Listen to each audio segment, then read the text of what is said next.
booklooks.com where parents can go and see some of the books that other parents are concerned about? Booklooks.com has been used in Florida extensively in counties like, I used to live in Broward County. I lived there for 14 years. Okay. In counties like Broward, counties like Clay, counties like Escambia, Moms for Liberty activists are using booklooks.com.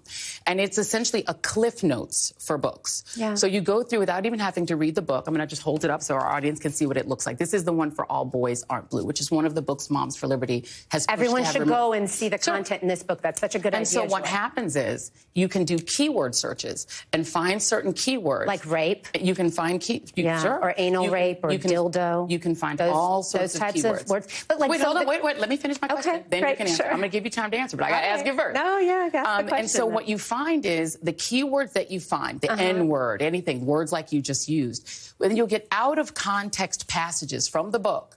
And then based on that, Moms for Liberty members are going to places like Broward County School Board meetings, reading out of context passages from these books, and then demanding that the school board remove them. So what's that is the way. Yeah. The question I'm asking is, what is the expertise that you have and other Moms for Liberty advocates have to decide that a book, an award-winning book like All Boys Aren't Blue, isn't appropriate for students to read? What is your expertise? What a tragic story of a young man who's anally raped by his adult family member. So you have incest, rape, pedophilia. Joy, you said you'd let me answer, so I'm going to answer Please for you. In what context is a strap-on dildo acceptable for public school? Just, I mean, that's my question to you. Tell me what the context around the strap-on dildo or the rape of a minor child by a teacher. Hold on a second. No, wait, we're talking about public school. One moment. All right. So now you've asked me questions. Sure. I'm going to answer it. Okay. Well, who is the main character? What's the name of the main character in All Boys Aren't Blue? You're asking me right now. You just gave me very specific information about this book, so you're presenting yourself as somebody expert. It's the gentleman. Hold on.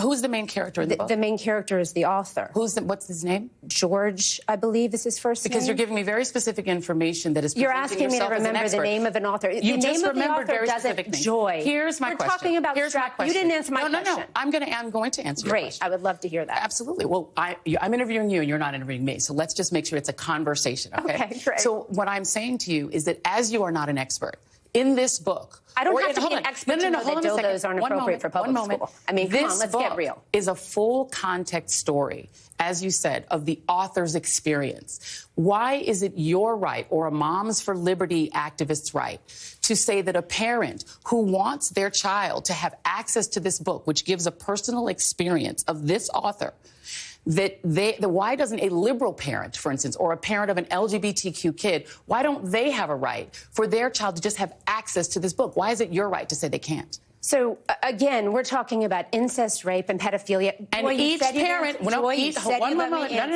each parent has to decide what is appropriate for their child to read. So I want you to answer. I'm going to ask you one more time. Right. What is your right to tell a parent who wants their child, who might feel seen by this story, why don't they have the right? Why don't they have the right as a parent to say, my child can have access to this book? If a child feels seen by this story, that means that they have been the victim of a predator. That means that they have either been raped by a family member, they've experienced and your proof of that is what? You just said that What's if a child feels seen by this story. What I'm saying, Joy, you're now making assumptions about it. No, but if a child has been raped, we should do a lot better than put a book on a library shelf. Now you're literally shelf. creating a story behind a child that you don't know. Let me show you a form. This is a form that can be obtained in Broward County, Florida. Okay. I'm going to show it to the audience, and then I'm going to show it to you.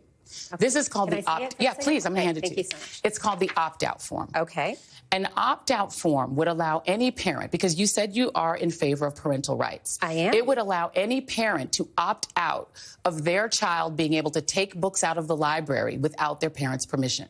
Okay. So that Moms for Liberty, why not advocate that every school in America have an opt-out form so that a parent who doesn't want their child to access a book like All Boys Aren't Blue, that they can make that choice? Because then each parent, including a liberal parent, a black parent, a parent who wants their child to read a book about African-American history, then they get their rights. We want children to read books Why about not just opt history, out for yourself rather than tell other parents what they can and cannot? First of all, I think what you're talking about here is a wonderful step in the right direction.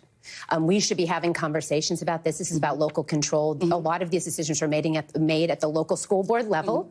And that's where these decisions should be made. And there should be vibrant conversations about what's happening in our public schools and what kids have access to. Joy, however, maybe we could just put all the books with all the graphic sexual content, the dildos, the rape, the incest. I'm sorry. Let's do I'm so sorry. Let's do a back room. Let's put a curtain up in the library First of like all, they used hold to on. do. One moment. Remember The when we were books little that Moms and you for would go to the Liberty, video store? the books that Moms for and they Liberty, put those the books that Moms for Liberty, with pornography. I know that I've seen. We could just do that in the public library. I have seen tapes of what Moms for Liberty does, and you all go into school board meetings and you read graphic stuff. Disingenuous conversation. No, it's not. There's America used to understand that there's something called age-appropriate content. Right, and here's my question again. Ratings on movies. Again. Ruby Bridges Goes to School is on the list of books that Moms for Liberty has attempted to have removed. Absolutely not. It absolutely is. Let me ask about the people who are making the decision for other parents, because you have not answered yet why a liberal parent or an African-American parent can't say, we have parents who are Democrats who are members of our organization. But you're still trying to make decisions for all the kids. Here are some of the parents that are filing, or some of your advocates.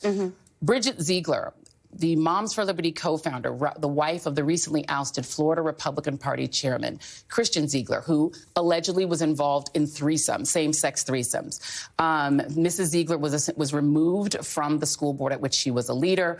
You've had she wasn't Lauren, removed one from moment. the school board. Okay, you have Lauren DePaula.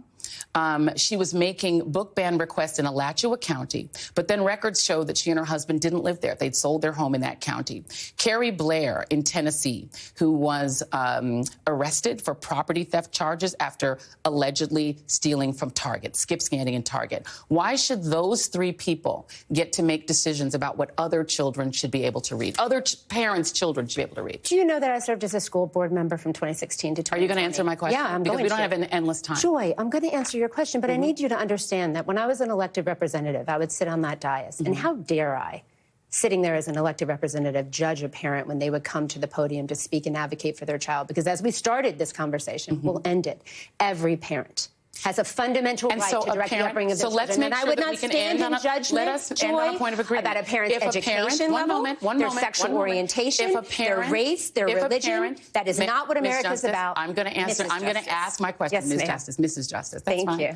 If a parent believes that their child should be able to read Ruby Bridges, we believe that children should be able to read. Then how can Moms for Liberty insist that the school board take that book away and then say that a parent who wants the child to be able to read it must purchase it? That's essentially putting a tax on parents who want their children to read the book. Your kids get to have books for free that you agree with, but children who want to read, or parents who want their children to read books you don't like, have to purchase it. That doesn't sound fair. Did you know that in the city that we're sitting in, only a quarter of children are reading on grade level? That's a great point. That's a great point. And so while we're having this conversation about books in libraries, two things should be happening. That's a great point. We should be talking about literacy rates and the fact that America's kids are not learning how to read, and we should be having vibrant conversations about what books should be in libraries. Absolutely. And let me add one more point here. In Florida, the law states that if a Moms for Liberty or other advocate demands that a book be removed, then a process in each of those counties has to begin. The sometimes 3- and 4-person staffs who are being inundated with Moms for Liberty requests. It is true. I've literally spoken with people in these organizations. School districts deal with lots of issues. I'm going to finish my thought. Go ahead. Were they not having to go through, and they actually have to read the full book to make a decision as to whether to make a recommendation for the book to be banned. Were they not doing that, what they would be doing is literacy education. No, what they would be doing is literacy education. That is what they're not doing because they're spending time on your book ban requests. And this is absolutely ridiculous. But it's true. But it's not, Joy, because school districts do lots of things very, very well with at the very same little, time. with very little funding. And you actually make a great point because there was no vetting process for a lot of these materials.